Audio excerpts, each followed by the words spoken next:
Right, welcome to yet another edition of the Bottom Line KE on a day that a majority of us almost broke our gadgets, depending on whichever you use, as we tried to make sense of whether it is our phones or it is the network connection or what was the problem. This is in reference to the social media platforms WhatsApp, Facebook, Instagram, and I'm told even YouTube have experienced an outage globally. What a coincidence. So many people reading so many things out of this. I don't know what you think about that. But of course, we are here. Show must go on. We are live across our website. The live stream link should be right there on our Twitter handle. You should be able to get it right there. I've also tweeted it at my social media account. That is on Twitter at I'm Eugene Anangwe. You should be able to follow that particular link and you'll be able to watch this particular program. Remember, it is the Bottom Line KE. That is the hashtag that we are using to make it much easier and faster to track your tweets and thoughts throughout the program. My name, as always, is Eugene Anangwe, and I'm always proud to be able to be in your living room and whichever place that you welcome me to be able to follow the conversations right here on this particular program. Now, our guest on the program says his story is one of overcoming so many obstacles in life after another. Now, the man whose music has cut across ages and touched so many of us right here in Kenya and across the globe, of course, has also been able to go through a lot in terms of his personal experience and life. And one of the things that he has said he's determined to do is to take over the mantle of leadership of this particular country through gunning for that particular position, the top post of the country, and that is the presidency. He's none other than Reuben Kigame. Thank you so much for joining us on the program. So it's been a long time coming. Karibu sana. Well, I'm glad to be here. Right. Yeah. I've been trying to get hold of you to come on the show from day one. Actually, I wanted you to be the first guest, premier guest on the show. I didn't know you were such a... I thought you were such a huge guy, 6'7" or something. And? I can almost look directly into your face, I guess. I'm this tiny, yeah? No, you're almost my size, I guess. Yeah. Good to see you, sir. Good to see you too. Right. How's life? What's new? What's cooking other than the campaign trail? Are you also been traversing the country? Oh, yes, and that's part of it. But, I wear many hats, and so I still teach some at the Africa International University. Yeah. And I do still make music. Yeah.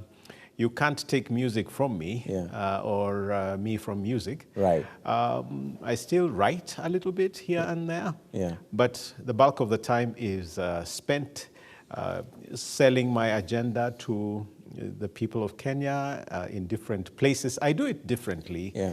I'm not yet going around with these big trucks and all the noise and the cacophony. Yeah.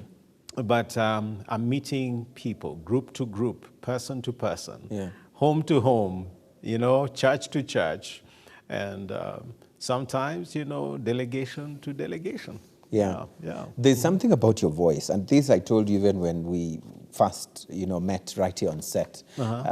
There's this something about it. It's so articulate, so strong, and all that. It must explain why you studied journalism and all that. No, well, in part, I actually did study journalism and media studies for my master's program. But I went to perfect the trade. I had been in media for a while. I guess I love communication, but I think media comes naturally. Are you able to guess my favorite course during the journalism and media studies course? Can you guess? It must have been the anchoring? No. Yeah. My favorite course was photography and visual cultures. Right. Can you imagine that? Why? I mean, I like to philosophize about things, and so I never knew there was so much that goes into photography, the images and so on. And so, I mean, something like Lookup TV for you is really maybe about programming and so on, but I am very fascinated by what images mean to people. And my entire dissertation was really on the electronic medium. and how especially preachers use the media. So I'm fascinated by stuff like that. Right. Yeah. Right. I want us to delve into the conversation for tonight, which actually comes at a very interesting time in this particular country. Of course, we have so many other people who want to vie for the position that you want to run for, the presidency. And much as there is a lot going on as far as the mobilization and the tectonic shifts in the political landscape is concerned, I want to hit it right on the head on the issue of corruption. Okay. Corruption remains a major thorn in the flesh of Kenyans. Correct. And we have been able to hear from major speakers or publicly, it's in the public domain. The president himself has said it, that the country is losing 2 billion Kenya shillings per day. Yeah, that's about 720 billion in a year. Yes, but you hear that the Ethics and Anti-Corruption Commission, a while before this particular statement by the president, had actually said that the country was losing about 608 billion shillings annually to corruption. These figures could be more. These figures could be more. I want to hear your thoughts, because many have put their voices on this. Yes. The deputy president has said that we must take this war to its logical conclusion on the basis of facts, solid evidence in courts of law. This is what he said. I want to hear your thoughts. How do you intend to slay this dragon? Will you even manage to do it? Yeah, so first of all, we need to understand that corruption in and of itself is a character thing. It is about people's choices when they have opportunity, how they use their time at the office, and the service opportunities that are granted to them. So put it this way, Kenya's problem with corruption does not begin with the leaders. It actually begins with a culture that has gone south. As a people, we seem to love the culture of shortcuts. And so it becomes so easy for people to demand, those shortcuts in order to attain certain goals. Now, in a consumerist culture like ours today, it becomes so easy for someone to say, I could do this for you if you give me this, or I expedite this. And so it begins down there. Now, I don't know whether you remember a time Eric Wainaina sang a song called Nchi ya Kitu Kidogo. In other words, it's really pervaded the society to such an extent that the people who get into office are already, wired towards being corrupt. And if you wanted to know how bad it is, Eugene, I was traveling to a secondary school to speak to students, and I lost my way. And so here are these 8 to 9 year olds that I meet and ask, so where is this Kamagut High School? I was going to Kamagut High School. They say, oh, mzee, ni hapa tu, it's not far from here. In fact, you're almost there. So just drive on, the gate is right in front, So I say, thank you very much.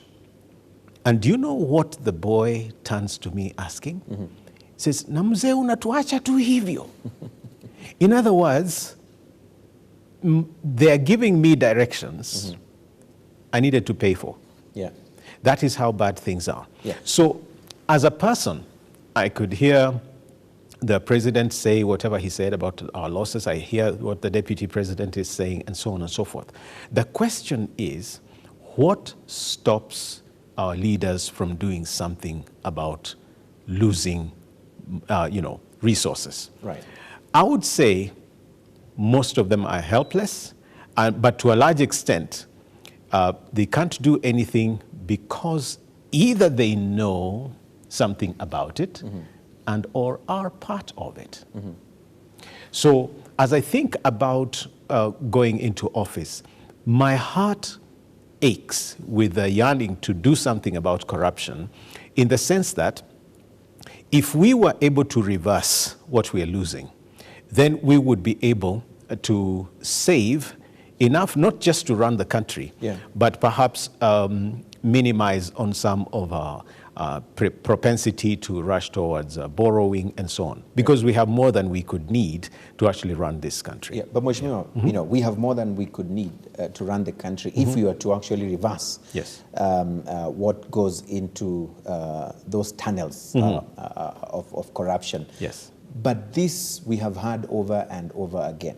What have you major heard? leaders who have been saying that. They've been saying, you know, you know what 608 billion can do for a country. We've heard that more and more. And I think Kenyans right now are fatigued. They want to see action. They want to see prosecutions. They want to see people locked behind bars. They want to see these monies recovered. Yes. And the question to you is, as you run for office, how do you intend to recover all this money lost through fraudulent means and so first of all, Eugene, I don't think we can recover all of it because a lot that has been lost through corruption has gone either offshore into investments that have ended up bankrupting this country.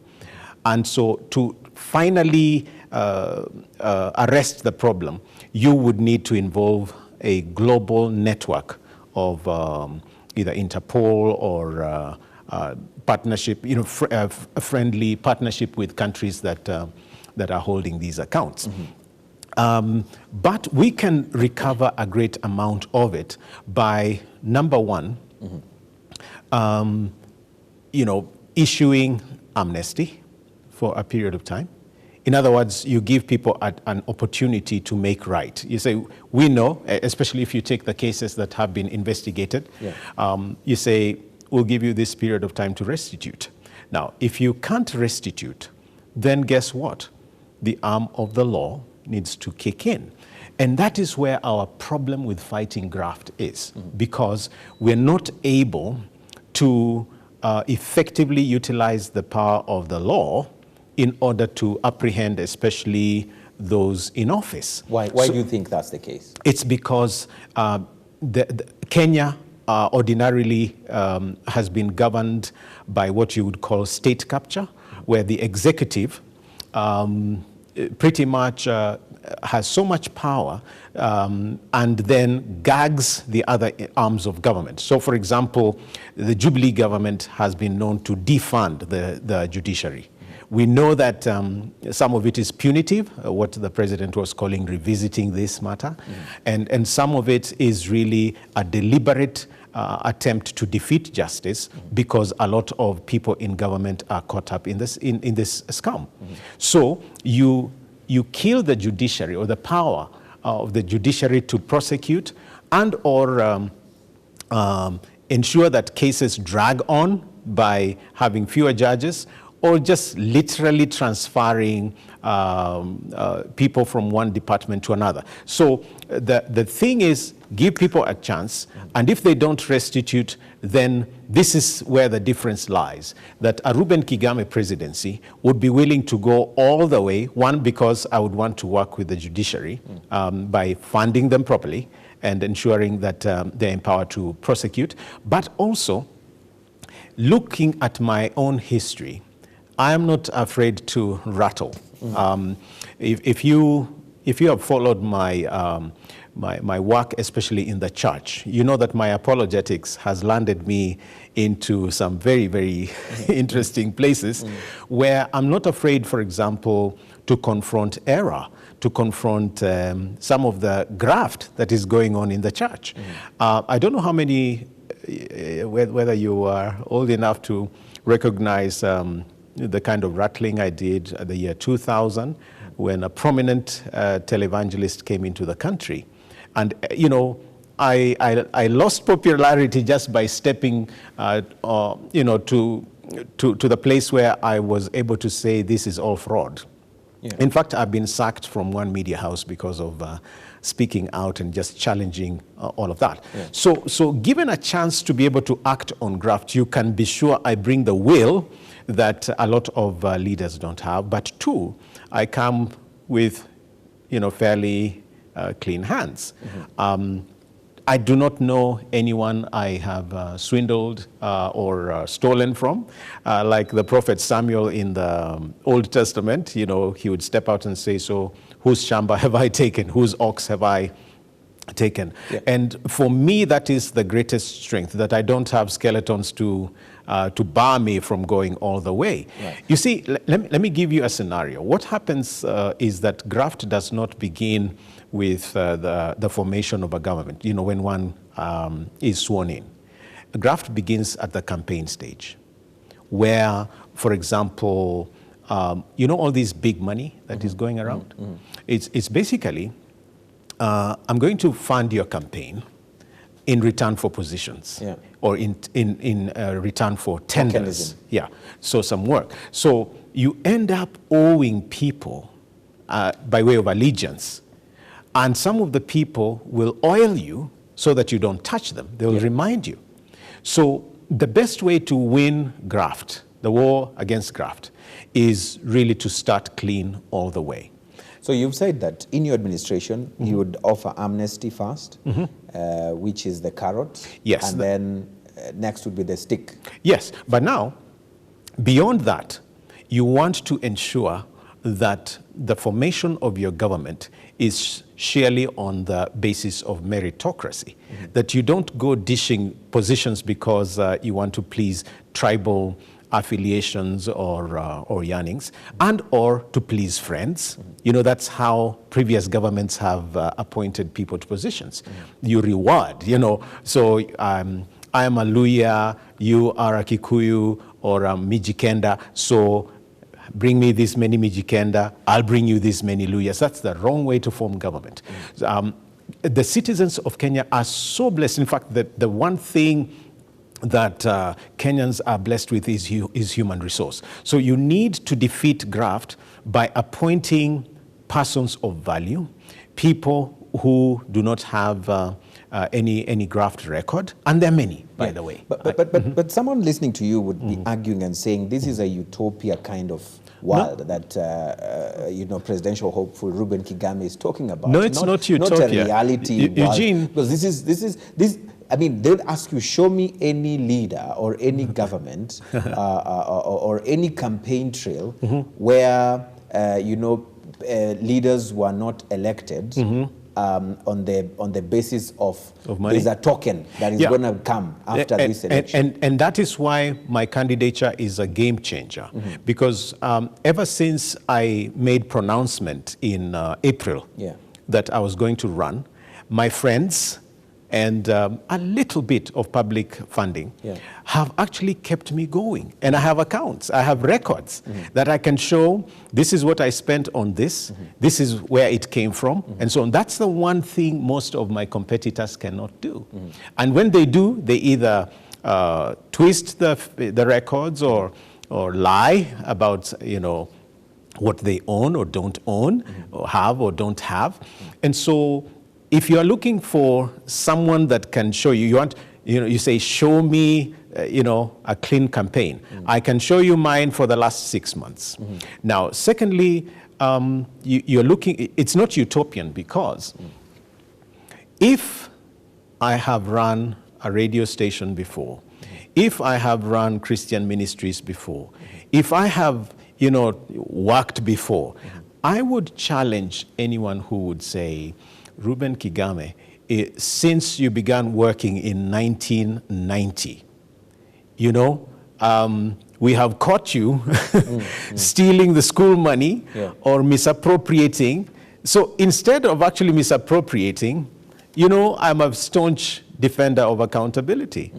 And it's not like I have everything easy. There are times, you know, I've been at the edge, but am I able to live faithful and not have to take people's properties and so on?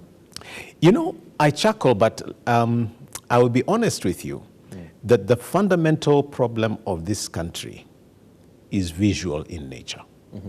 It's visual in the sense that I think my competitors see too much with their eyes. You see a good shamba, they want it, like Naboth, and I mean, I have a Naboth. You see a good car, they want it. Good house, oh yeah, that looks good, can have it. You know, that's what is going on with land grabbing. Because you know that this is public land. Oh, it looks good, it's so convenient, I can have it. You know, they see your wife, they want her. They see your girlfriend, whatever. It's the problem of the eyes, the lust of the eyes, is our major problem. Tamaa, nyingi. And if you want to know that Kenyans are full of tamaa, ask yourself this. Why is it that the average politician would have 3, 4, or 5 homes? How many homes can you live in? 7, 8, 9 cars. Yeah, but you know, and it goes, you know, to can you imagine having like 7 helicopters? Yeah. And so acquisitiveness, 1 million acres of land, what is that in a country where you have people that are squatters? Yeah. So it must be something beyond needs. Yeah. And once you move from needs, you end up in greed. And that is why we have corruption cases. Right. Yeah, but I wanted to ask, far from that, sure. And probably also to follow up on that particular point that you made of greed and why would you need to have more than 5 houses, 5 helicopters, and plus? So what you're saying is, if elected in 2022, what would you be doing then to the leaders who you just gave the analogy of what they own today and the thought process that they acquired them fraudulently? What would you be doing? So there are 2 things. Yeah. You know, we must face reality for what it is. Yeah. Some people need to go to jail. Yes. Because there's no way you can keep jailing the common man for stealing food. Yeah. And then you acquit everyone who steals from the country. And I'm not justifying the stealing of food, but the poor man steals food because he is hungry. The average, you know, corrupt person in government today steals because of competition. It's not because of needs. Yeah. If you lived for 70 years, average, as a human being, how much money do you actually need? How much land do you need? Do you know how much land you need if you believe in burial? It's just enough for your grave. And after a while, we'll bury somebody on top of you. But they'll say, I need to keep my children, I need to keep my family. But let me ask you this then. I know I'll still let you finish that thought process, but the question I'm trying to ask right now is, you've just said it yourself, that some I'll people jail them. That's yes, the point. Yes, some people need to go to jail. Yeah. Okay. Any names that you can mention right now that you feel these people are loitering around and yet they have done XYZ things that have been, you know, considered fraudulent? They belong to jail even before you get to office. Would you be able to say any? Well, without naming names, we have a lot of governors that have misappropriated funds in this country. Okay? Then we have the president and his deputy that have been, you know, overseeing or, you know, they've been presiding over endless scandals. Then we have, you know, people that the Anti-Corruption Commission has come up and said, you know, we have this evidence against this guy and this guy. So the important thing is not 1, 2, 3, because the law needs to take its course. And you know, someone like the president, you can't prosecute him when he's in office. So, you know, but there are people who need to answer for why, you know, they have not gone to jail yet. Yeah.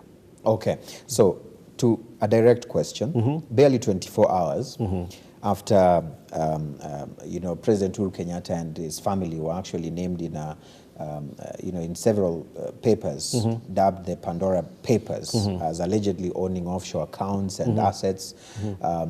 You know, President Kenyatta has mentioned, has said something about this, and he said that these reports will go a long way in enhancing the financial transparency and openness that we require in Kenya and around the globe. The movement of illicit funds, proceeds of crime and corruption thrive in an environment of secrecy and darkness. He also added that subsequent follow-up audits will lift the veil of secrecy and darkness for those who cannot explain the source of their assets and wealth. First of all, I want to read your thoughts on this statement by the head of state, and also on the revelations from these papers, from this leak? So first of all, I think it is extremely premature and unnecessary for us to maybe pass judgment or make conclusions about the fact that the head of state has been adversely mentioned with his family. What is needed is not just, for those who make these claims to take the legal path, because you can't charge somebody without evidence. And so I would be hesitant to go the whole way and say, therefore, this is my opinion on something that just came out and needs investigation in and of itself. But, sometimes we behave as if we can deliver justice by, something like the Pandora leaks. No, there are obvious cases that we know. We know about, the Kemsa billionaires. And that even the president himself has owned up that there was a problem and, need investigation. We know about, the Kimwaror and Aror. We know about the laptop scandal. We know, so there are obvious things, the NYS 1 and 2. So the ones that we know, the ones that have data, legal data behind, that's what we need to prosecute. That's what we need to deal with. And it's not really just about returning funds. It's really about changing the culture of how we do relationships and how we treat people. Because you see, the point is, for example, the loss of funds in Kenya is not really just about people taking money. It is about how you subject a whole, society of impoverished people to a life of, apathy and poverty and so on. Do you know there are people who hang themselves because they cannot just make ends meet? So, and then you go a step further and overtax them. So the issue is the immorality of it, that a few people keep getting richer and richer, and then there are those that, are perpetually under poverty. But you mentioned earlier that you're not afraid to rattle, and to make, to have some heads rolling. But probably a viewer watching you would be feeling you're probably non-committal. Non-committal in the sense that why don't you just outrightly, because you just said there are cases which have been prosecuted, there are people whose names have been adversely mentioned, they've gone through the legal processes. You've even mentioned one that the president pronounced himself on, the Kemsa, graft or scandal. Why wouldn't you just openly say, my office or once in office, I would start with this particular personalities and people and institutions and ensure, like you said, they belong to jail? Eugene, I'm going to be the president, not you. So I know what to say when I need to say it. No, but this is the point. But it is my work to ask you so that people can be able to listen. So away from name calling, because I really hope, that politics and the affairs of settling where this country goes does not become, hey, Eugene, it's not about name calling. Now, I must emphasize that due legal process must take course. And so I believe that EACC and the DCI have some files that need to be looked at. I do not know why, someone like Okoth Obado is still, in office. I do not know why, anyone that has been implicated with Treasury or, would still be, just going away with a payment of a sum of money. So the point is, these are only examples of the visibles. I'm telling you, where we are as a society, it's more the invisible that worries me, because there are a lot of people that end up blaming government, and they're the main drivers of why we are where we are. And so in terms of doing something about this, I would like to empower not just the judiciary, I would like to also empower ASCC. I would like to empower the DCI so that we are able to do quality investigations so that you don't take a case to court and you're told it's lack of evidence. We want to be able to get to the root so that once you are proven to be corrupt, you end up facing, the law, the arm of the law. Now, I think you are also looking at the wrong place when it comes to just how far we've gone. Do you know that the average driver on these roads cannot do without bribing a policeman? We can point fingers at, the so-called big people in government, but every single day the matatu drivers are being fleeced. The border guys are being fleeced because the police want a bribe. So what are you going to do about it? So first of all, let's face it, we need to pay the police better. A lot of them are living in squalid conditions without food, without, the basics. So we need to be able to pay the police better. But secondly, we need to work with citizens to report. And once you report, you don't look at those cases like, a report came. You act on it. I think what is lacking in our society today is the will to act on corruption, because we're still on corruption. But there is lack of will to act on a lot of things. Yeah. I think one of the other questions someone would be asking, as you said, is the fact that I would love to hear your thoughts on the weakest link, because in this particular case, we have had situations where there's been even a prosecution.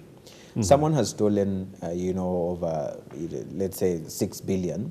And they've been found guilty and they've been sentenced to, let's say 3 years in jail or a fine which is less than what they have even taken. And they end up walking scot-free. So you see, we only talk about corruption, but the twin of corruption is called impunity. And impunity works this way, that we get so used to something, we do something the same way over and over again, and to the point where we get too tired to act. So as Kenyans, for example, we are so used to people being transferred from one ministry to another once they mess up or getting away with a small fine and so on.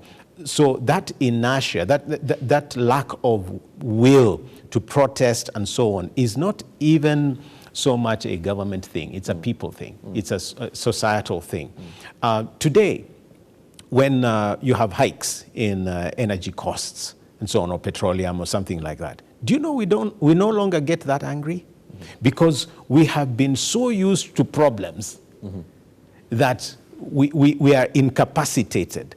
And in fact, for me, in terms of running for office, I am hoping that the tired Kenyan becomes my constituency, really. Because we have to maybe even wake up the average Kenyan to the fact that really we can't go on like this and then expect different results. So my desire would be that I lead by example, and that is what I'm bringing to the table, but that I bring the will to be able to act right from the right appointments to policy. Right. I want us to take a very short break. When we come back, we will look at the economy and the health sector, plus, of course, what your thoughts are as far as you head towards the 2022 vote when it comes to the education sector. But of course, we also would like you to join the conversation. Talk to us. Tell us what you think about the statements being made right here on this particular show right about now. If there are any questions specific that you'd like to ask Reuben Kigame, you'll be able to send them via the hashtag #TheBottomLineKE. We'll be happy to read them, and I'm sure that he'll be happy to respond to them. We are live across our live stream on our website. That is www.look-up.tv. There is a live button over there. You can be able to follow this particular broadcast from there. I see Alex Mayore, I see Valusha Balala, thank you very much. And of course, we'll be able to read those particular feedback or those comments that are coming in there in just a bit. Stay with us, don't go too far.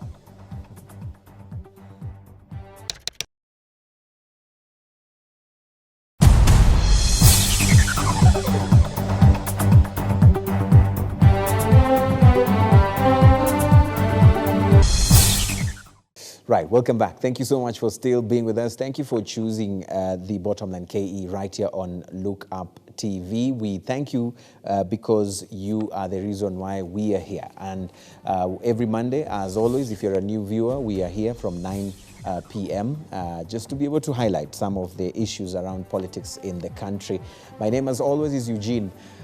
And our sign language interpreter is Josephine Ouko. And of course, you can be part of the conversation by tweeting us. Always remember to add the hashtag #TheBottomLineKE. It will be making it easier to track your tweets and read them right here. Like Alex Mayore says, I'm currently enjoying presidential hopeful Reuben Kigame interview on Look Up TV. The guy has great ideas. Kenya should normalize and build a culture of listening to everyone. Ask Mr. Kigame, what if he gets a rebellious deputy president? Interesting question. Let's take it from there. I think they're reading this in hindsight.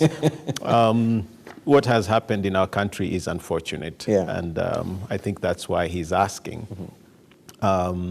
Every candidate picks, the one they think can run with them, and I think for me it's more than chemistry. It would be unfortunate, let me just go it that way, but I would handle things a lot more differently. The difference between Reuben Kigame presidency and maybe all the presidents we've had before is that I'm a lot more subject to scrutiny, and I'm more open to advice, and that I'm more open to conciliar approaches to things than the average politician is. I accept mistakes, and so, for example, if something did not work between me and my deputy, it would bother me. So I would be rushing to reconcile and or deal with the issue. But also, I'm very careful not to go into leadership with false promises or expectations. That may happen. But if it was a situation like this, what is going on right now, it would be truly unfortunate. But the question is, very soon, Mr. Kigame, the conversation will shift from I, and it will now get to we. Yes. Once you announce your running mate, yes. Who I would like you to tell us, who are you looking at as you speak? What would you be looking for? We've seen other leaders now trooping Mount Kenya, and we've also had the people from Mount Kenya region or the central region demanding and saying there are irreducible minimums for this region, since we are not, putting out a presidential candidate as a region, or anyone who needs our support 100%. Must get a deputy president from this particular region. Just real quick. Yeah, so I think, first of all, it is very misleading to go that direction with the discourse, because we assume the geographical element in this, and it's more than geography. So, for example, if we reduced it to tribal dynamics, then you are talking about saying someone who has, let's say, Kikuyu descent and or Meru descent and so on from the Mount Kenya region cannot make a deputy president or a president. I think that's the wrong discourse, because you could have a Kigame from Western Kenya living at the coast. So we need to go beyond the geography to inclusiveness. And inclusiveness works like this. Perhaps it is time for us to break the cycle of having only male and male, president and running mate. I think it is probably time to have a female candidate. So you're already hinting your deputy president or running mate is going to be a female? Not going to be. I'm open. Right, you're open to a female. I'm open to a female, because again, the issue of a deputy is not a Kigame affair. It's usually a group decision, and there are many dynamics to look at in terms of balance. And then people think that running a government is really just a president and a running mate. No, it's really about the entire cabinet. So if you asked me, if I'm looking at a shadow cabinet, yes, for sure, I already have a lot of names. But for my deputy, that will quite likely take up to early next year. And it's a group decision. Reuben Kigame. In People fact, are saying, you're being elusive. No. There must be someone somewhere probably already seeing, or this is strategic. There's something it's not time. It is not the time to say it. There's something you're not getting. Yeah. And I'm actually trying to hint at the fact that it's not a Kigame decision. But that will point to this question and from there is Alex. something you're not hearing that I want you to hear. And that is that how you elect a deputy is about party, is about coalition, and I was eager for you to ask whether I'm part of any coalition. We're going there, because I want you to build that line of thought, and that's what, and then we get there. That's what I'm hinting at, that if I decide it's Eugene Anangwe to run with me now, and then we form a coalition, for example, and that brings in a lot of other people that play the role of running the country. So we want to give that a chance. Of course, if I was to go ahead and pick a running mate right now, I would quite likely pick a female. Yeah, but it's not about female or male. It's about the chemistry of running the country. Who do we have on offer that can play which role? So, for example... Do you already have anyone on offer as we speak? 4.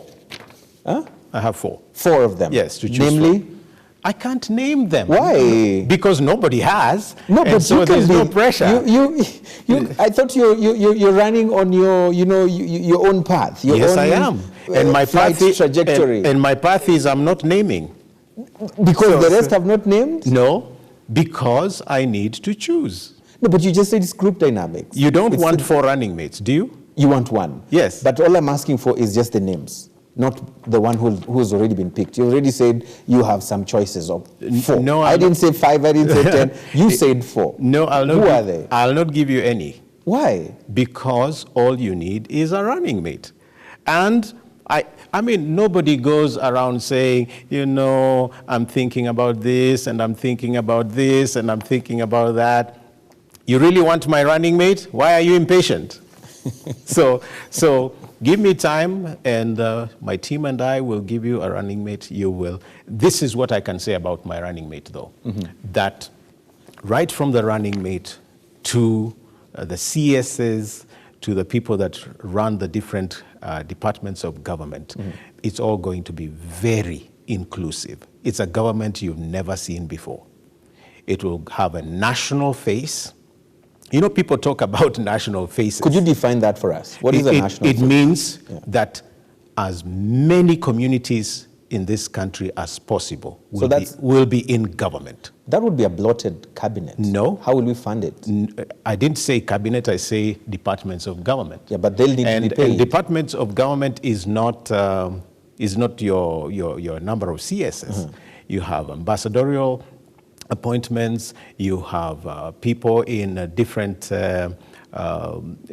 government institutions and so on. So what you can be sure of and what you can take to the bank is that a Kigame government will be extremely national. Extremely national. In outlook. You will have people in government from every part of this country. That for sure. All right. And that will take us to that particular conversation around the economy, because it's a very important conversation to have, especially now that there's a feeling that we have borrowed too much, our economy is not looking so good, but we understand that even before COVID-19, the economy had begun to shrink. Real GDP growth in 2019 was down to 5.6% from 6.3 in 2018. And we've seen how our country has sort of relied so much on agriculture, and there's been a lot of changes in weather patterns and all that. Now, if you were to take over in 2022 as president-elect, now you say that your government will be all-inclusive. Yes. Someone listening might misinterpret that to say it will have so many people to be able to accommodate everyone, our diversity. And that's why I corrected you on a bloated government. Because in fact, I want a lean government. You want a lean government. A lean government means that some departments of government or some ministries would need to be merged. And then on the other hand, that you appoint people professionals that are able not just to sit in office, but provide solutions so that some of the, if you have a CS, for example, road and transport, then you have people working with him that, can be tasked with the issue of execution. But the thinking process, the planning process needs the hands of a professional in that particular field. That's why I talked about meritocracy. So for example, it's not right, in my opinion, to have a medical doctor like C.S. Magoha running the Ministry of Education. You need a professor of education to do that. If I needed someone in communications, I would look for a Eugene Anangwe because you are vast in the field. It's about experience, it's about practice, it's about the ability to lead in a particular aspect. So I want a lean government, but with regard to the economy, there are some key things that we need to do in order to boost our GDP again.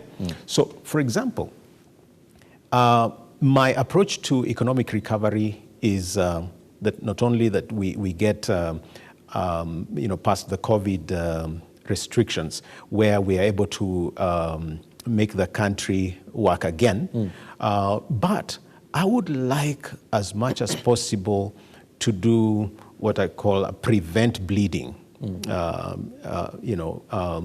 kind of leadership, where, if you have a cut, you lose a lot of blood, so you need a bandage, So we need to seal the loopholes of the losses of money. And we have already talked about graft. But there is something else. We need to stop wanton borrowing.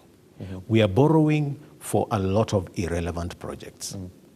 And infrastructure can be a very easy pathway to loot the economy.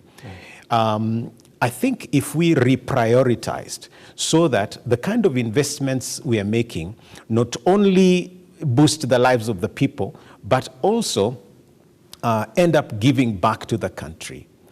So much so that you said we do not depend so much on agriculture. I think we should, because God has blessed us with a very, very fertile country.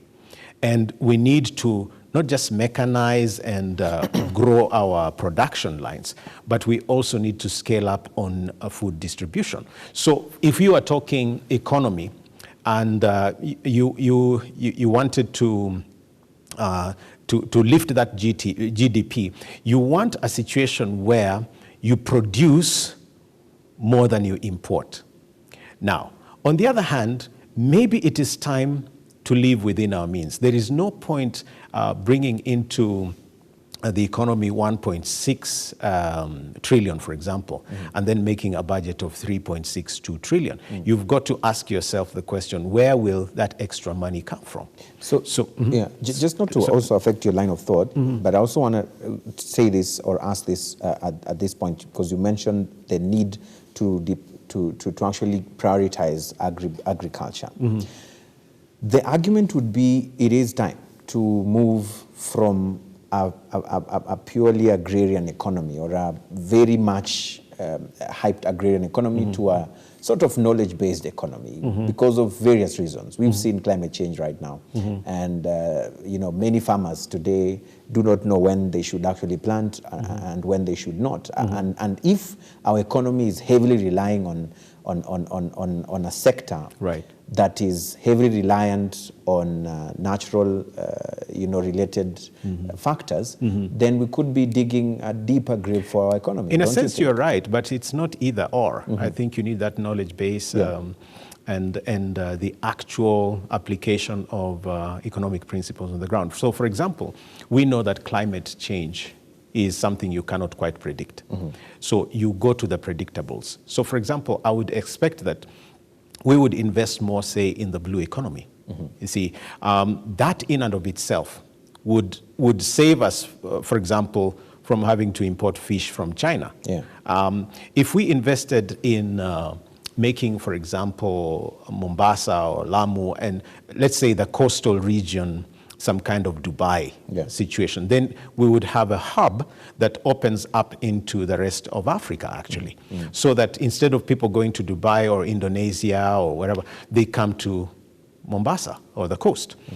And then I think it's good to go back to the diversification of our cash crops. And, so instead of just depending on maize and wheat and so on, we may want to go back to some of our traditional crops like sorghum and millet and cassava and all of these, because these are fairly robust in terms of climate management. But at the same time, we need to really deal the issue of cartels, because there seems to be deliberate efforts to kill local industries in order to boost importations. So, for example, what's the point of importing maize when the North Rift and the breadbasket of our country can do that? And corruption having eaten into the Kulalo, Galana projects and so on does not imply that the region is unable to boost our breadbasket. So if we would, for example, utilize the Tana waters more, we would not only be able to do the irrigation, but we would also be able to diversify some of the production in the semi-arid areas. So you ask the question, so Ukambani, very fertile, but the issue is water. So I would spend a lot more investment, in drilling water and ensuring that we get enough water for Ukambani, because that will add to the overall food security. And for example, if you got water for Turkana, then they don't even have to grow crops, but their livestock could feed into our national economy very, very well. So that instead of prospecting for oil and so on, we could build a robust meat industry in Turkana. So these are just some of the things, and we don't know what the climate changes are going to do in the future, but I think as a country we have to rely a lot more on meteorology and the studies that are already available to plan differently and to have plan B. So for example, if the rains don't come on time, we should have the agricultural ministry advising farmers this is the way to go. Right. And still while on the economy, and first of all, I think I just earned a slice, or I'm this close to being in your cabinet, because you mentioned if you the communication portfolio. At least you threw my name there. Well, so my dreams are valid. I don't know that there is any horoscope here. Right. So I want to ask you, your competitors or those who are running for the same position as you are pushing certain what they call their models, economic models, which Miguna Miguna, by the way, says or insisted that there's none of these politicians are selling zero model. There's none that is a model. I agree with him. And I want to hear your thoughts on that. I agree with him on two counts. One, you don't need a model to fix this country. We know where the problem is. So, I mean, if you asked me, the real problem is not at the bottom, for example, or the issue of expenditure or whatever. The real problem is that the top is leaking. And you see, the average Kenyan works very hard and pays taxes and so on, but they don't see what their taxes, are doing. So we need to fix the roof that is leaking. If a roof is leaking, you don't fix the floor.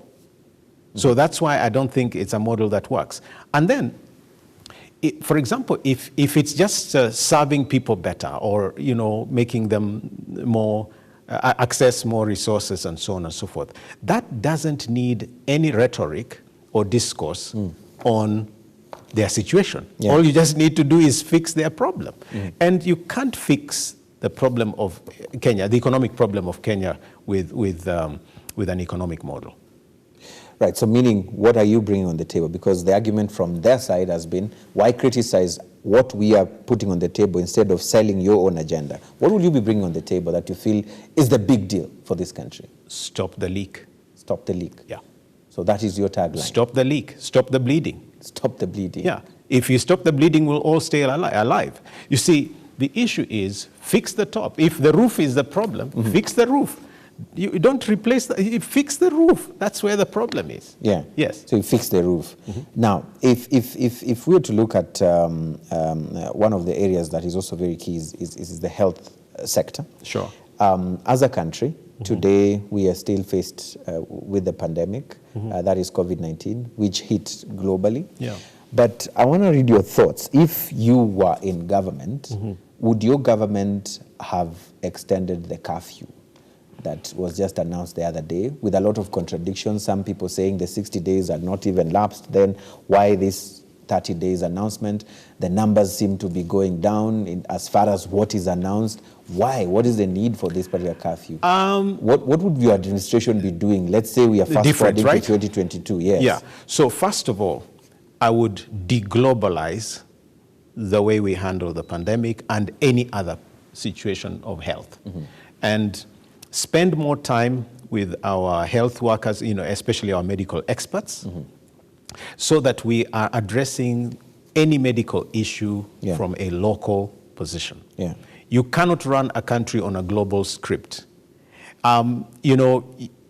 You would need to localize. One of the success stories of Kenya's health sector was the management of HIV/AIDS.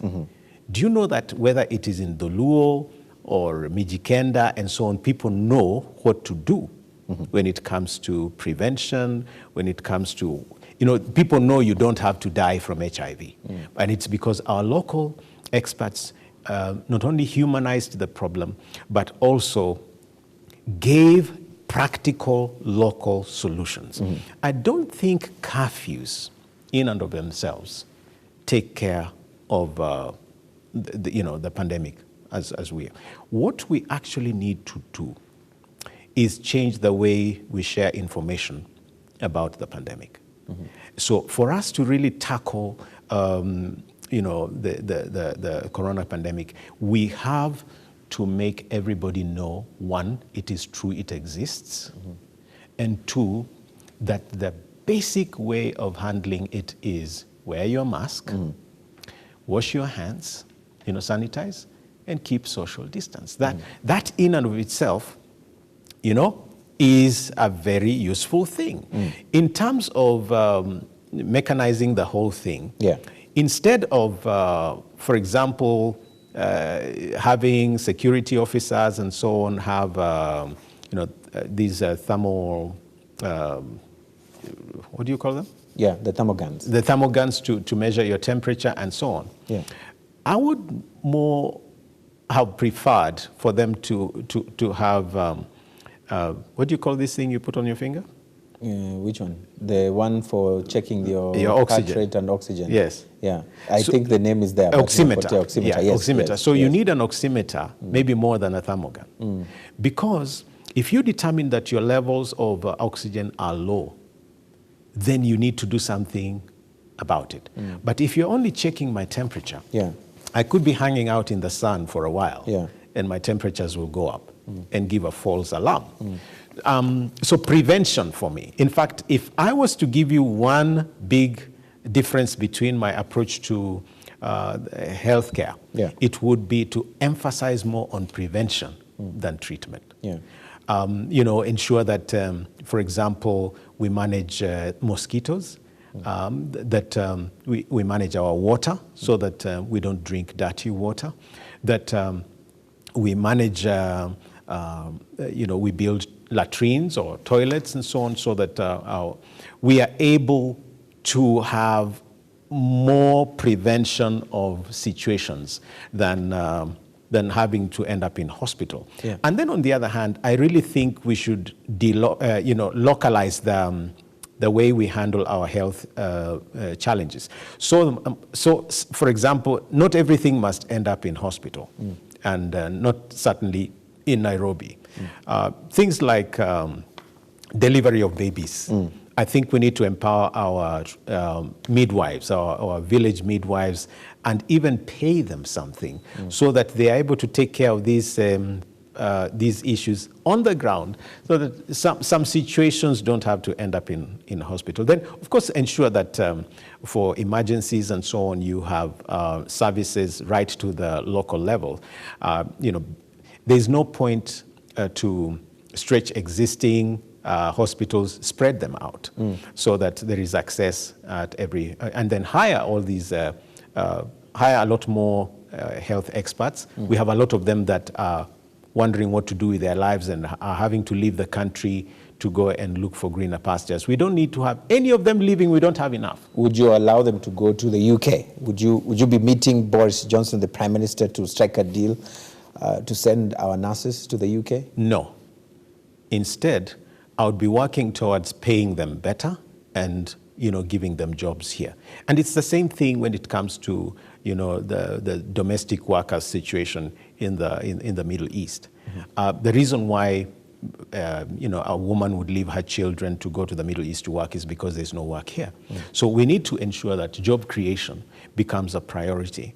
And the one way to do that is really to expand devolution in such a way that people don't think Nairobi is the only place to be hired.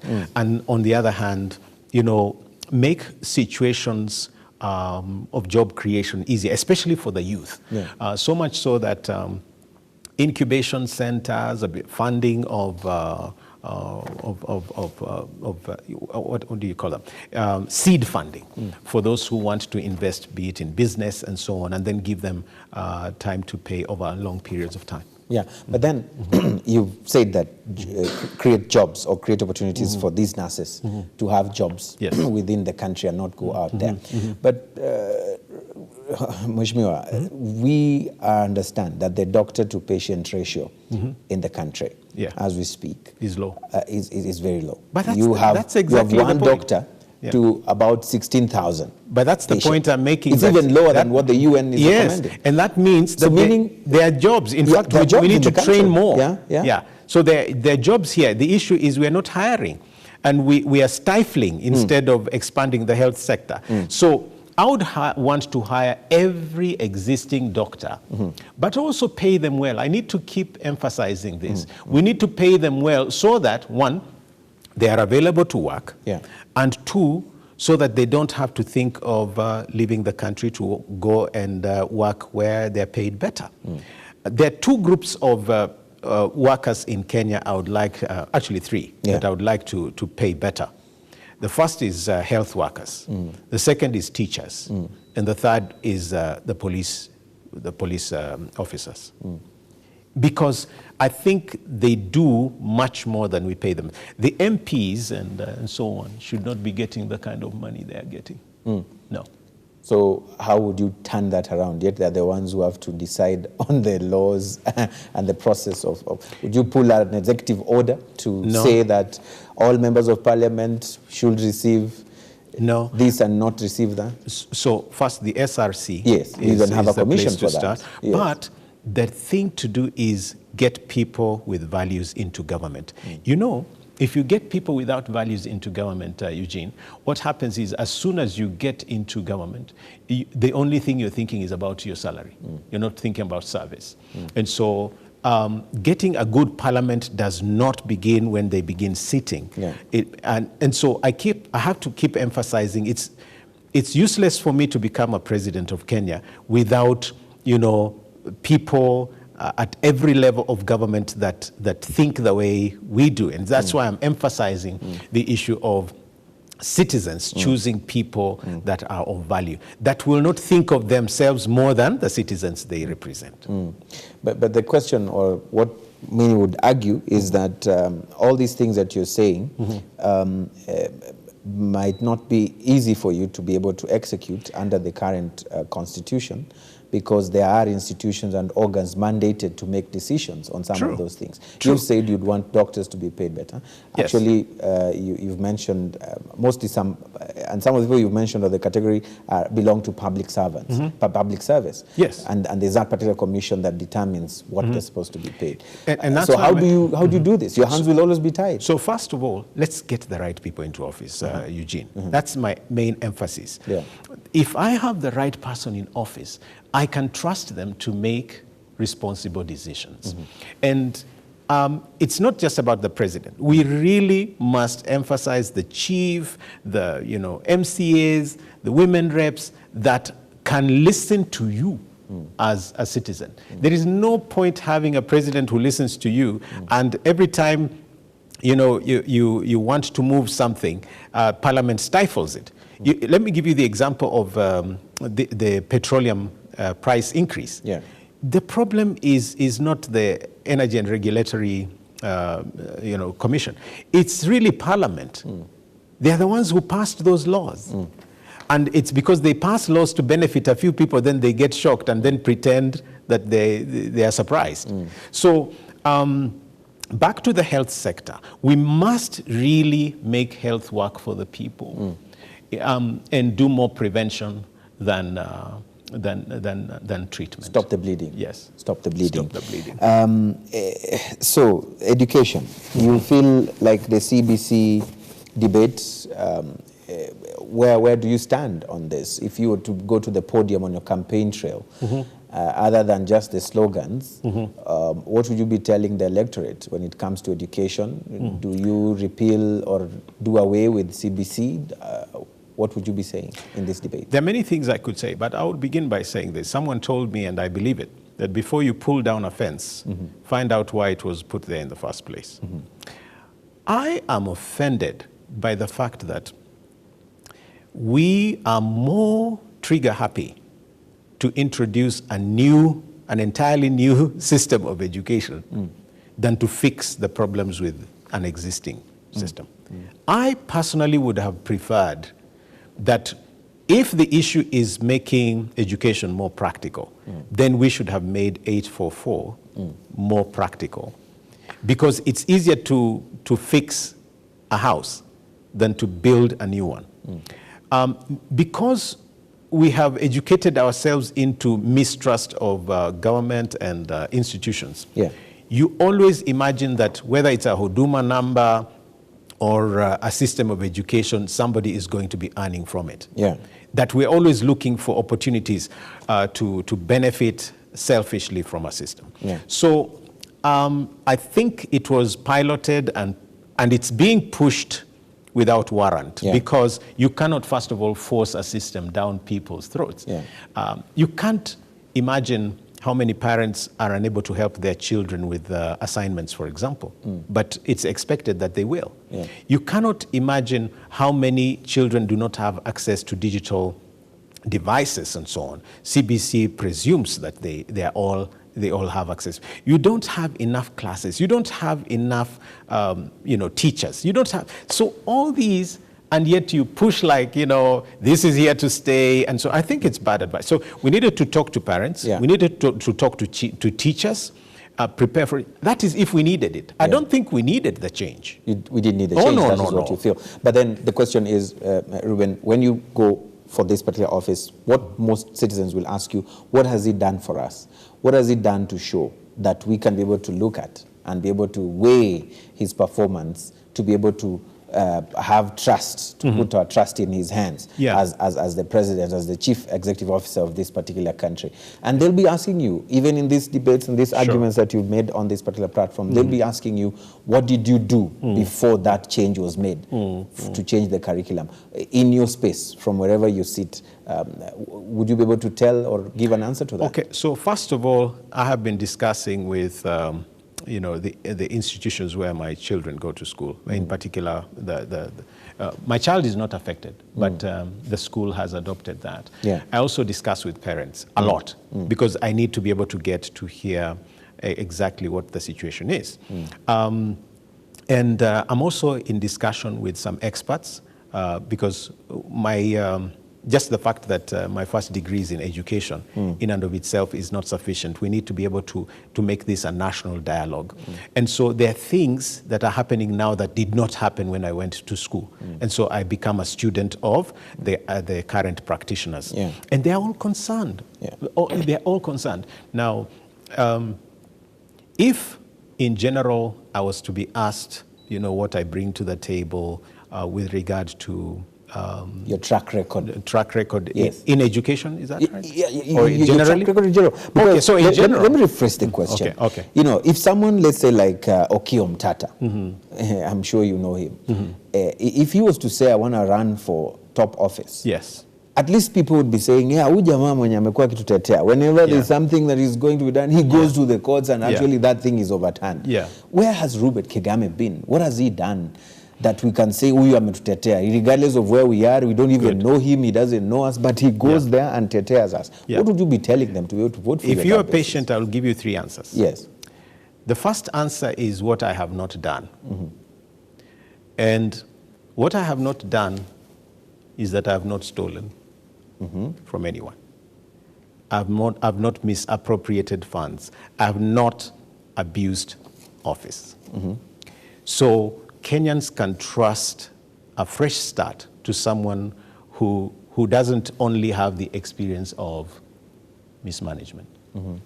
But secondly, my second answer is this. My entire life, my entire working life, my entire adult life has been really pushing against the odds. This society has systematically denied me opportunities to serve. So much so that the only spaces I've been able to penetrate are those that are self-engineered. For example, media, and the arts, and education. So with media, a bulk of people I have trained and brought up now occupy critical spaces in media, whether, you know, almost 50% or more of presenters at Hope Media, and a scatter of them at Standard Group and, you know, Citizen and so on. These people went through my hands. I'm able to mentor. Now, thirdly, of course, that includes education as well. I've taught very, very many people in high school and college. Now, when it comes to the thing that I can really be trusted for, it is listening and understanding the average citizen. I have lived where they have lived. I have traveled this country to schools and especially reaching out to young people and so on, so that besides giving employment to different people, wherever I've gone, I've been there to empower so many lives, and especially young people, whether it's just through the arts, whether it is counseling, through situations they go through with drugs or alcohol or gambling or things like this. I'm able to reach out to the youth in particular, not just as a father, but as somebody who understands their language, understands where they are. I'm the kind of person who will not just sing tunaomba uwepo wako uende unasi, but I will go out there with the young people and, you know, sing me love demand from Galilee. You know, so I'm able to be where the average young person is. And I think with 70% of this country being youth, we need somebody who not only lives with them, understands them, but can help them from where they are to become better citizens. And on that particular note, there's someone who will say and argue, you said you have not stolen, you've not misappropriated any funds, you fit very well within the society. I'm sure somebody will be looking for a mistake. They'll be looking for a mistake. You know, but there are people, Mheshimiwa Reuben Kigame, who actually during the election of the current regime were told that these ones will not steal because they're already rich. They will not steal. They won't have the appetite. They already have the money. So we should vote for them because they will not steal. But it turned around that today we have a section of Kenyans who feel betrayed by those kind of thoughts. As you say that I have not stolen, I have not done any misappropriation. Why would Kenyans believe in that narrative again? Secondly, you fit within the community and the life journeys of majority of Kenyans. We have seen from pictures, images, you said when we were starting how that fascinates you, images. And we've seen images of politicians, including the president being rained on thoroughly during a campaign trail. But on the backdrop there was the prices of fuel during that period, which were lower, extremely lower than the way we have today. They say politicians will do anything during electioneering periods. So why would Kenyans trust you just based on those 3 items that you just said? Yet they've gone through it before with the other politicians and it didn't work. Yeah, so I would like them to judge me not just by my campaign rhetoric, but to look at how I have lived and how I have served before, wherever it is I have served. And also, I think at this point I should be open and tell you that one of my greatest role models is the chancellor that is just leaving office in Germany, Angela Merkel. Now, that lady fascinates me because all you need as a leader is to be real. There's no need to exaggerate and, try to sort of compete with people. That is how you end up, looking for even what you don't need.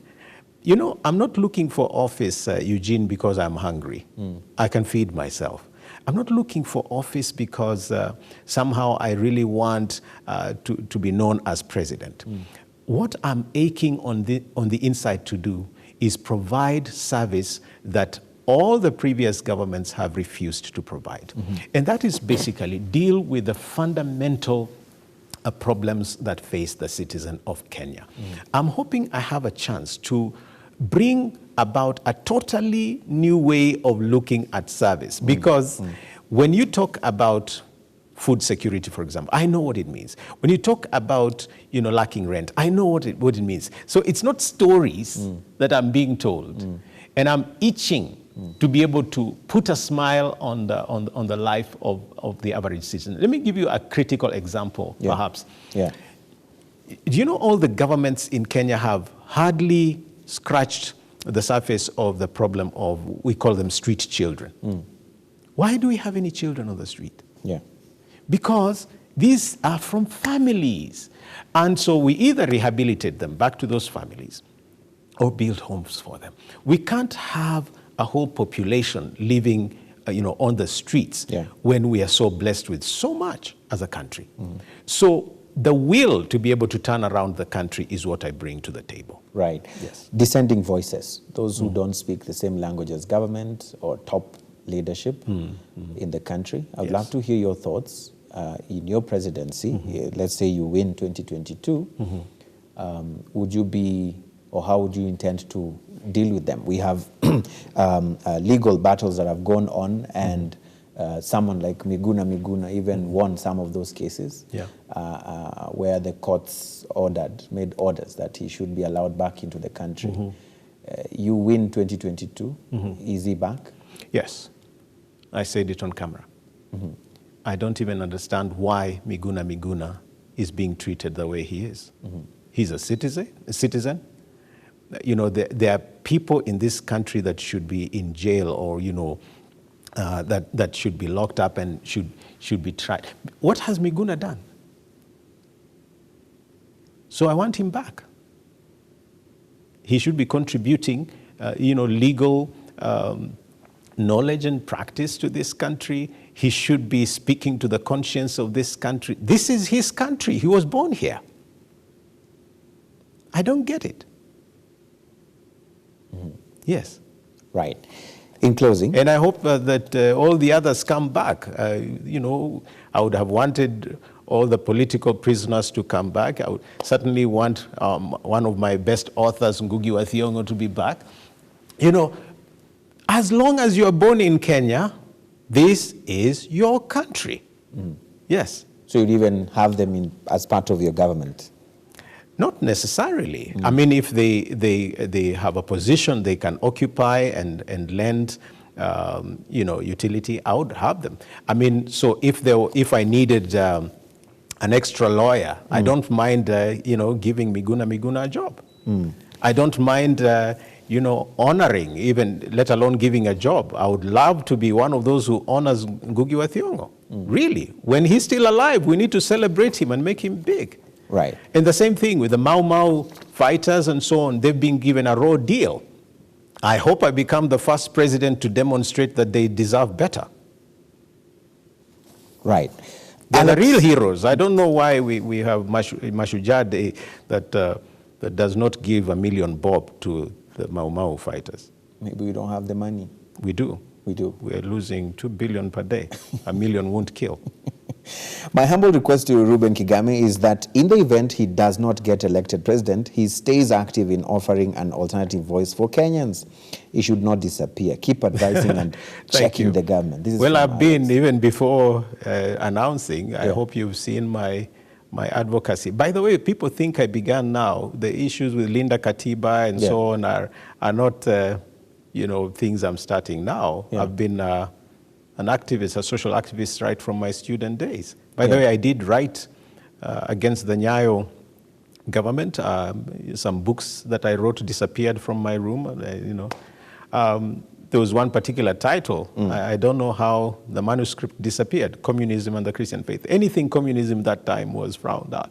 So I remember coming from Maryhill, where I was teaching Maryhill High School, and attending the multi-party rallies and so on, the ones that were pushing for the repeal of Section 2A, with the Matibas and Rubias and Orengo when he was still a good boy.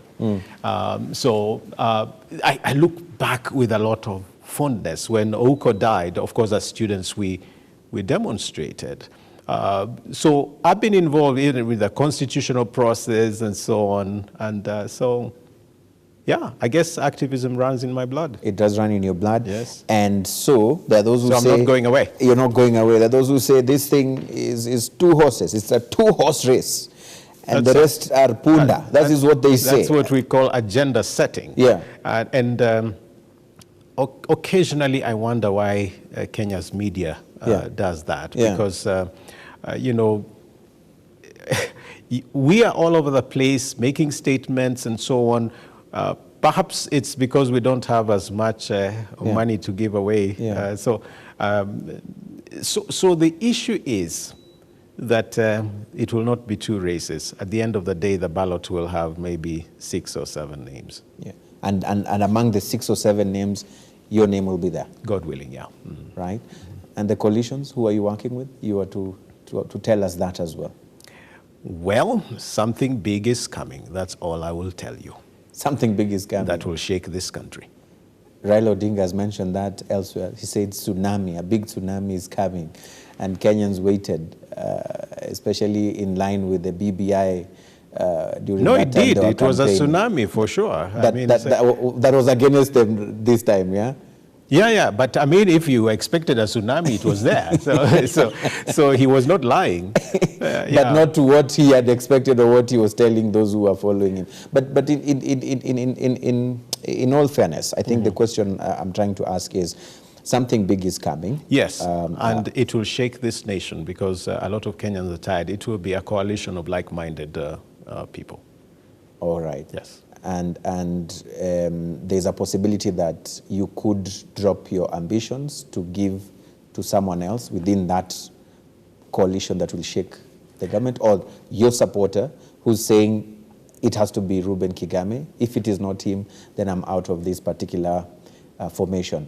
Would you be letting them down? Would you feel like you're letting them down? Okay, so 2 things. One is coalition politics are about group decisions. But secondly, and I need to put this as clearly as I could, I am not running on a value-based ticket because I'm the only one who can run on it. Today, if Eugene Anangwe, you convinced me that you were going to carry exactly what I'm fighting for. You know, I don't have to run. In fact, I'm running because not only am I a victim of this government's bad leadership, but because there has been lacking an alternative voice that is bold enough to articulate the issues of the ordinary person. If such a person had stood, I would have no business running. Right. So it's not the office I'm looking for, but I want solutions. That's why somebody asked me, why aren't you running for governor? Of course, I ran for governor before.